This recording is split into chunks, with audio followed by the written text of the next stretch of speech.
Hello everyone, welcome to Studygram channel. आइए आज देख रहे हैं टीएसटी पीएचटी एग्ज़ाम 2025 में हम देखेंगे आज शुक्ल युग के अंतर्गत रामचंद्र शुक्ल के कुछ महत्वपूर्ण कथन को देखने वाले हैं और ये वीडियो का तीसरा भाग होगा। अगर आपने इसका 2 भाग नहीं देखा तो आपको इस वीडियो के नीचे लिंक दी जाएगी, आप वहाँ से देख सकते हैं। तो आइए टीएसटी पीएचटी एग्ज़ाम के लिए बहुत ही महत्वपूर्ण है रामचंद्र शुक्ल और हिंदी साहित्य के जो है वैज्ञानिक रूप से लिखने वाले महत्वपूर्ण जो साहित्यकार आलोचक के रूप में जाने गए। तो इन्हीं के कुछ महत्वपूर्ण कथन को देखने वाले हैं जो एग्ज़ाम में पूछे जाते हैं। तो आइए जो है महत्वपूर्ण कथनों की तरफ चलते हैं। तो शुक्ल जी के बारे में कहा जा रहा है कि शुक्ल जी जो हैं वो रहस्यवाद को काव्य के क्षेत्र से बाहर की चीज़ मानते थे। तो रहस्यवाद के बारे में बताते हैं रामचंद्र शुक्ल जी कि वो रहस्यवाद को काव्य के क्षेत्र से जो है बाहर की चीज़ मानने वाले हैं।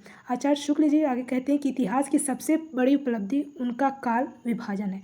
तो रामचंद्र शुक्ल का मानना है कि हिंदी साहित्यकार की जो सबसे बड़ी उपलब्धि क्या है, तो उसका जो काल विभाजन है कि किसके अनुसार जो है हिंदी साहित्य का काल विभाजन होना चाहिए, तो इसकी जो है सबसे बड़ी उपलब्धि मानते हैं। उन्होंने हिंदी साहित्य के 900 वर्षों के इतिहास को 4 सुस्पष्ट कालखंडों में विभाजित किया। तो रामचंद्र शुक्ल जी ने जो है 4 स्पष्ट रूप से उसके कालखंड को विभाजित करने वालों में से एक माने जाते हैं। साथ ही उसका नामकरण भी अलग अलग तरीके से किया। शुक्ल जी जो हैं वो केशवदास को दया विहीन कवि तक कह दिया था। यानी जो केशवदास हैं रीतिकाल के रीतिबद्ध कवि के अंतर्गत आते हैं केशवदास, तो उनको क्या कहते हैं शुक्ल जी, तो उन्हें कहते हैं दया विहीन कवि के नाम से पुकारते हैं। आगे कहते हैं शुक्ल जी कहते हैं कि रीतिमुक्त कवियों को फुटकल कवियों में स्थान दिया था। जितने भी रीतिमुक्त कवि हुए थे वे सभी किसके अंतर्गत आते थे, तो वो जो है शुक्ल जी उनको कहते हैं फुटकल कवि के अंतर्गत रख दिए। रीतिमुक्त कवि कौन है, जैसे घनानंद है, बोधा है, आलम है, ठाकुर, ये सभी जो है रीतिमुक्त कवि हैं, तो इनको जो है फुटकल कवि मानते हैं। आचार्य शुक्ल जी जो है वो हिंदी आलोचना का युग पुरुष कहा जाता है। अगर वो बोला जाए कि आलोचना के क्षेत्र में युग पुरुष किनको कहा जाए, तो आचार्य शुक्ल जी को आलोचना के क्षेत्र में युग पुरुष माना जाता है। आगे कहा जा रहा है कि कविता का उद्देश्य बताते हैं कि हृदय की लोक समान की भाव भूमि पर पहुंचा देना है, यह आचार्य शुक्ल जी के अनुसार। आगे कहते हैं कि प्रत्ययबोध, अनुभूति, वेगयुक्त प्रवृत्ति, इन तीनों के गूढ़ संश्लेषण का नाम ही क्या है, भाव है। तो ये जो भाव अनुभूति के अंतर्गत वो जो अपने विचार व्यक्त करते हैं। आचार्य शुक्ल ने लिखा है कि जो भ्रमर गीत का महत्व एक बात से और बढ़ गया है। भक्त शिरोमणि सूर्य ने जो है सुगुणोपासना का निरूपण बड़े ही मार्मिक ढंग से करते हैं और हृदय की अनुभूति के आधार पर तर्क पद्धति पर नहीं करते। यानी जो उसकी आचार्य शुक्ल ने जो भ्रमर गीत का जो महत्व उसका जो है बहुत ही सगुणोपासना यानी उसकी उपासना सगुण रूप से यानी उसका कोई आकार मानकर उसका मार्मिक ढंग से उसका वर्णन करते हैं, किंतु हृदय की अनुभूति के आधार पर यह तर्क पद्धति के अंतर्गत नहीं रखा जा सकता। आगे कहते हैं कि भक्ति के लिए ब्रह्म का सगुण होना अनिवार्य है। तो क्या कहते हैं शुक्ल जी, कहते हैं जो सगुण ब्रह्म पासक हैं उनके लिए क्या है, भक्ति का जो है ब्रह्म का सगुण होना जरूरी, यानी उसका कोई ना कोई आकार होना जरूरी है। तो ये शुक्ल जी मानते हैं। शुक्ल जी जो है वो घनानंद को ब्रजभाषा का मर्मज्ञ कवि बताते हैं। तो घनानंद को क्या कहते हैं, तो ये ब्रजभाषा के बहुत ही मर्मज्ञ कवि, यानी उसको बहुत ही अच्छे से जानने वाले हैं ब्रजभाषा को। कौन, तो घनानंद जी। आगे कहते हैं कि तुलसीदास जी जो है वो उत्तरी भारत की समग्र जनता के हृदय मंदिर में प्रेम पूर्ण प्रतिष्ठा के साथ विराज करते हैं। आगे कहते हैं तुलसीदास के प्रति कि यह एक कवि ही हिंदी की प्रौढ़ साहित्यिक भाषा को सिद्ध करने के लिए काफ़ी हैं। तो तुलसीदास के प्रति कहते हैं, आगे कहते हैं ये हिंदी कविता की प्रौढ़ता के युग का आरंभ आचार्य शुक्ल किसको मानते हैं, तुलसीदास जी को। आचार्य शुक्ल जी जो है वो तुलसीदास को स्मार्त वैष्णव मानते हैं। क्या मानते हैं तुलसीदास जी को, तो एक स्मार्त वैष्णव मानते हैं। आगे कहते हैं शुक्ल जी जो है पद्मावत की कथा का पूर्वार्ध कल्पित और उत्तरार्ध को ऐतिहासिक मानते हैं। यानी पूर्वार्ध की जो पद्मावत जो जयसी जी की महाकाव्य है उसे जो पूर्वार्ध कहानियाँ उसे कल्पित मानते हैं और उत्तरार्ध को क्या मानते हैं, तो ऐतिहासिक मानते हैं। तो ये जो है प्रश्न पूछा जाता है कि पूर्वार्ध को क्या मान रहे हैं और उत्तरार्ध को क्या मान रहे हैं। पूर्वार्ध मतलब जो पहले जो कथाएं चलती हैं और उत्तरार्ध मतलब उसके बाद की, तो इस तरह से मानते हैं। आगे कहते हैं कि हिंदी की सैद्धांतिक आलोचना, आचार्य शुक्ल जी कहते हैं कि हिंदी की जो सैद्धांतिक आलोचना का जो परिचय वह सामान्य विवेचन के धरातल से ऊपर उठाकर गंभीर स्वरूप प्रदान करने का श्रेय भी शुक्ल जी को ही जाता है। आचार्य शुक्ल जी कहते हैं कि आदर्श कवि तुलसीदास जी हैं। तो आदर्श कवि किसको मानते हैं, तुलसीदास जी को मानते हैं। उन्होंने जितना अधिक महत्व उन्हें दिया उन्हें दिया तथा जैसा सूक्ष्म विलक्षण उनके काव्य में किया वैसा वे किसी अन्य कवि नहीं कर सकते। यानी तुलसीदास जी जैसा सूक्ष्म विलक्षण करने वाले हैं काव्य के अंतर्गत वैसा अन्य कवि नहीं कर सकते। ये मानने वाले कौन? तो आचार्य शुक्ल। आगे कहते हैं श्याम सुंदर दास के बारे में कि श्याम सुंदर दास ने आत्मकथा में यह स्वीकार करते हुए लिखा है कि क्या लिखा है? लिखा भी है कि आचार्य शुक्ल ने शब्द सागर बनाया तथा शब्द सागर ने आचार्य शुक्ल को, यानी शब्द सागर बनाने का श्रेय भी आचार्य शुक्ल जी को जाता है। तो यह श्याम सुंदर दास जी जो है अपनी आत्मकथा में यह बात को स्वीकार करते हुए बताते हैं।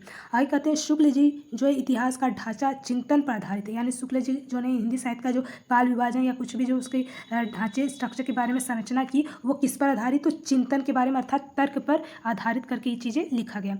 आगे कहते हैं शुक्ल जी की मृत्यु पर, रामचंद्र शुक्ल जी की मृत्यु पर जैसी शोक कविता, रामचंद्र शुक्ल जी की मृत्यु पर जैसी शोक कविता निराला ने लिखी है वैसी आज तक किसी मृत्यु पर नहीं लिखी। यानी कि रामचंद्र शुक्ल जी की जो मृत्यु है तो उस पर शोक कविता निराला जी लिखने वाले तो वैसी आज तक किसी कवि ने नहीं लिखी है। तो यह कौन मानता है? तो शुक्ल जी मानते हैं। यानी जब निराला जी की जो सरोज स्मृति है उनकी जब पुत्री की मृत्यु हुई थी तो उस पर जो है शोक कविता का जो श्रेय निराला जी को ही मानते हैं और ऐसे आज तक किसी का जो है शोक कविता दिखाई नहीं देती। आगे कहते हैं कि आचार्य रामचंद्र शुक्ल ने कविता क्या है? रामचंद्र शुक्ल जी कहते हैं कविता क्या है? साहित्य काव्य में रहस्यवाद आदि जो निबंध है, यानी रामचंद्र शुक्ल के जो निबंध हैं कौन कौन से? कविता क्या है? साहित्य काव्य में रहस्यवाद जो है निबंध जो है वे सैद्धांतिक समीक्षा का सूत्रपात भी करते हैं। शुक्ल जी ने पहली बार रस विवेचन को मनोवैज्ञानिक आधार दिया। रस मीमांसा में रस के शास्त्रीय विवेचन का मौलिक व्याख्या भी प्रस्तुत करते हैं। लोक हृदय में हृदय के लीन होने की दशा का नाम ही रस दशा कहते हैं। तो शुक्ल जी के अनुसार रस दशा क्या है? तो जो लोक हृदय है उस लोक हृदय में जो हृदय में लीन होने की जो दशा है उसी को वे रस दशा मानते हैं। सूरदास ने शुक्ल को प्रेम का जिसके अंतर्गत पालन एवं रंजन आते हैं कवि माना जाता है और तुलसीदास जी को क्या कहते हैं? तो करुणा का जो है रंजन पालक मानते हैं। तो यह लोक रक्षा का भाव जो है हृदय में पनपता है।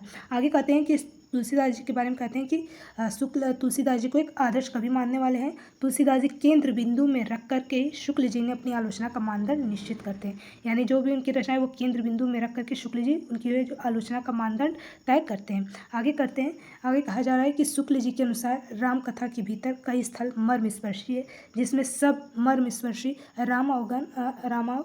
आगमन प्रसंग भी है। जैसे को कहते हैं रामचंद्र शुक्ल जी सूफी कवि होते हुए भी भक्तों की कोटि में परिगणित किया जाता है। यानी वो सूफी काव्य के अंतर्गत जैसे जी जाने जाते हैं और जो है भक्तों की कोटि में यानी भक्त के अंतर्गत जो है उनको श्रेणी में रखा जाता है। जैसी और सूफी कवियों में जिस विशेषता ने शुक्ल जी को सबसे अधिक प्रभावित किया वह क्या है? प्रकृति वर्णन किया है। यानी जैसे जी की जो सूफी कविताएँ होती हैं उनमें जो है प्रकृति का जो प्रसंग आता है वो सबसे ज़्यादा शुक्ल जी को प्रभावित करते हैं। शुक्ल जी जो है श्रीधर पाठक और राम नरेश त्रिपाठी को सही अर्थों में स्वच्छंदतावादी कवि माना है। तो शुक्ल जी पूछा जाए कि शुक्ल जी जो है स्वच्छंदतावादी कवि किनको माना है? तो श्रीधर पाठक जी को माना है और राम नरेश त्रिपाठी जी को सही अर्थ में स्वच्छंदतावादी कवि माना है। आगे कहा जा रहा है कि आचार्य शुक्ल जी जो हैं वे छायावाद के आध्यात्मिक रहस्यवादी रूप के विरोधी भी थे।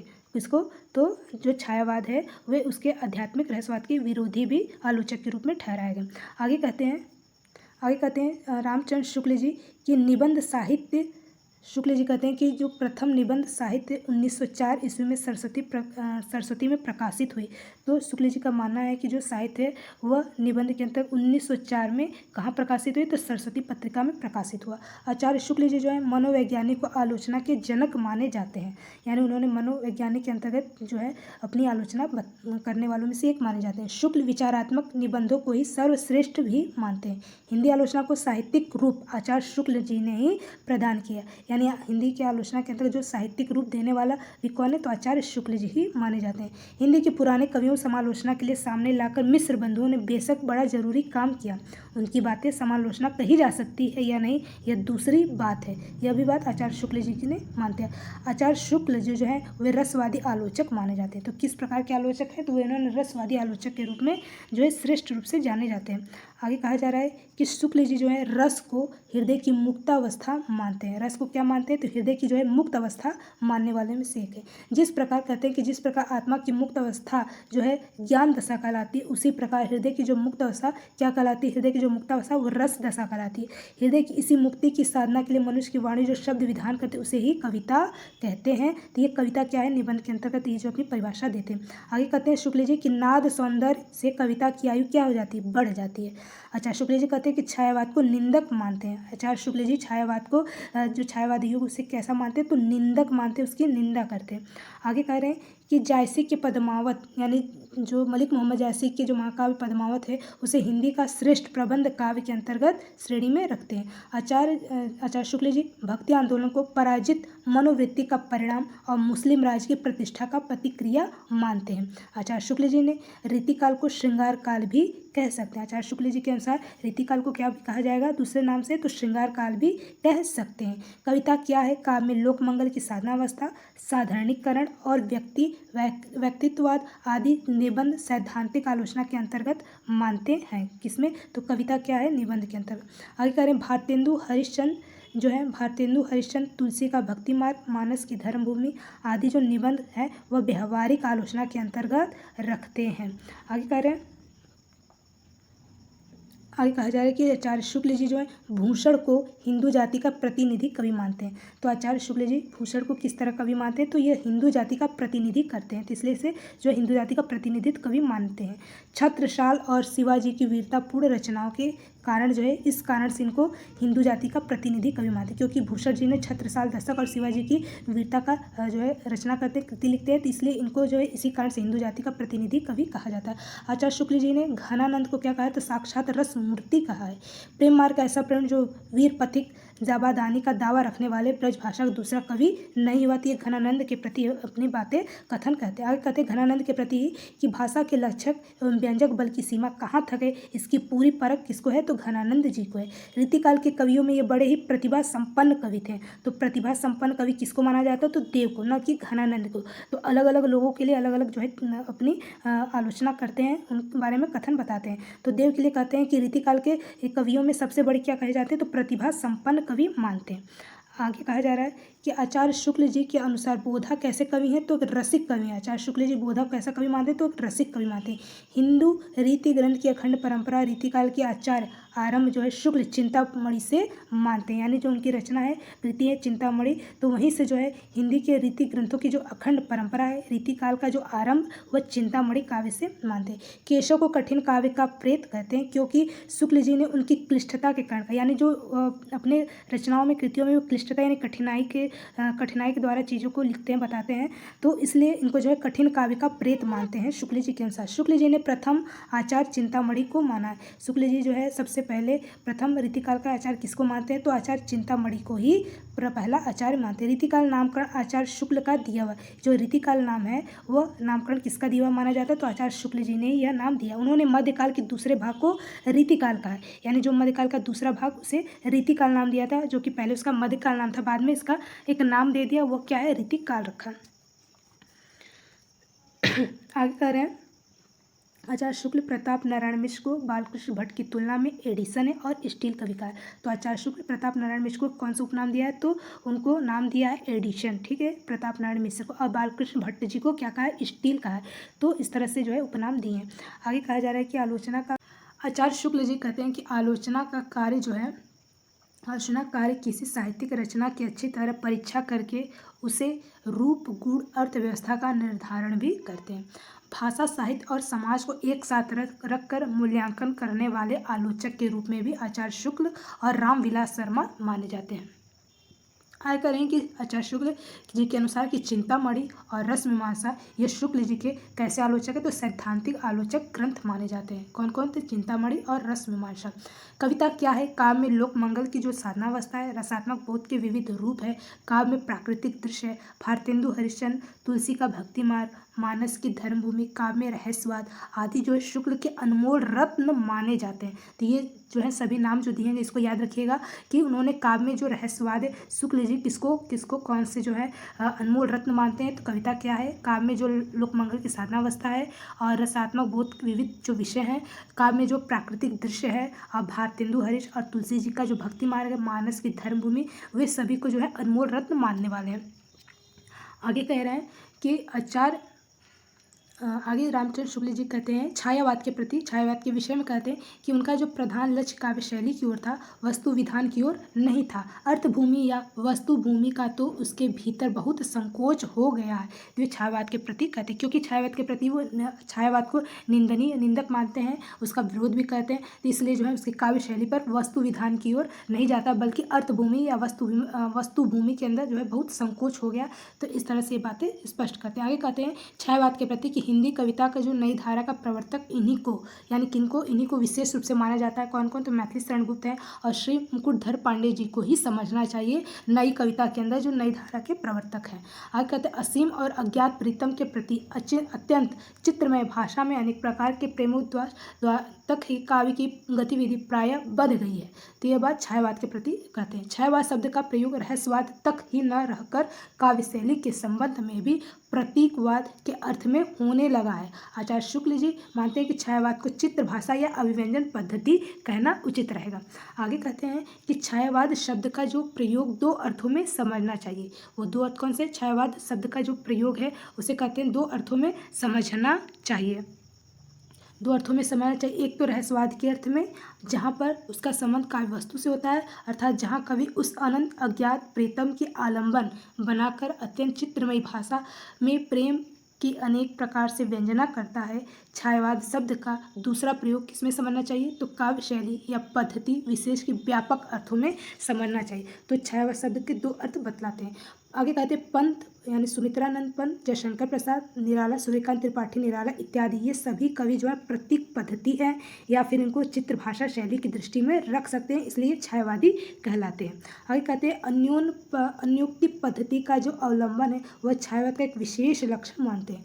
छायावाद का चलन द्विवेदी काल की रूखी इतिवृत्तात्मकता की प्रतिक्रिया के रूप में हुआ है। यानी जो छायावाद का चलन हुआ वो जब द्विवेदी काल आया तो उसकी जो रूखी इतिवृत्तात्मकता की प्रतिक्रिया कारण छायावाद का जो है प्रयोग होने लगा, उसका चलन चलने लगा प्रतीकवाद के रूप में। आगे कहते हैं लाक्षणिक और व्यंजनात्मक पद्धति का जो प्रगल्भ और प्रचुर विकास छायावाद की काव्य शैली की असली विशेषता मानते हैं। आगे कहते हैं कि छायावाद की प्रवृत्ति अधिकतर कैसी है? तो प्रेम गीतात्मक है। छायावाद की जो प्रवृत्ति यानी उसकी जो विशेषताएं गुण है वो कैसी है? तो प्रेम रूपी जो है गीत उसमें दिखाई देते हैं। आचार्य शुक्ल ने छायावाद आचार्य शुक्ल जी मानते हैं कि जो जयशंकर प्रसाद की जो कृति आंसू है उसे क्या मानते हैं? तो श्रृंगारी विप्रलम्ब यानी वियोग श्रृंगार मानते हैं। आगे कहते हैं ज्ञानाश्रय शाखा और प्रेमाश्रय शाखा का नामकरण भी कौन देने वाले हैं? तो रामचंद्र शुक्ल जी का ही देन है। यद्यपि यह छोटा है, इसकी रचना बहुत सरस, हृदयग्राहिणी और कवि की भावुकता का परिचय देने वाली है। तो यह किसके बारे में बात करते हैं? तो सुदामा चरित नरोत्तम दास के बारे में यह अपनी उक्ति कथन देते हैं। आगे कहते हैं वात्सल के क्षेत्र में जितना अधिक उद्घाटन जो है सूर ने अपनी बंद आंखों से किया, इतना कवि किसी अन्य कवि ने नहीं किया। इन क्षेत्रों का तो वे कोना कोना झाँक आए। तो ये सूरदास के प्रति ये बातें आचार्य शुक्ल जी कहते हैं। आगे कहते हैं चलिए आज अभी के लिए इतना ही, और भी कुछ रामचंद्र शुक्ल के जो है महत्वपूर्ण कथनों को हम देखेंगे नेक्स्ट वीडियो में। तब तक के लिए जय हिंद।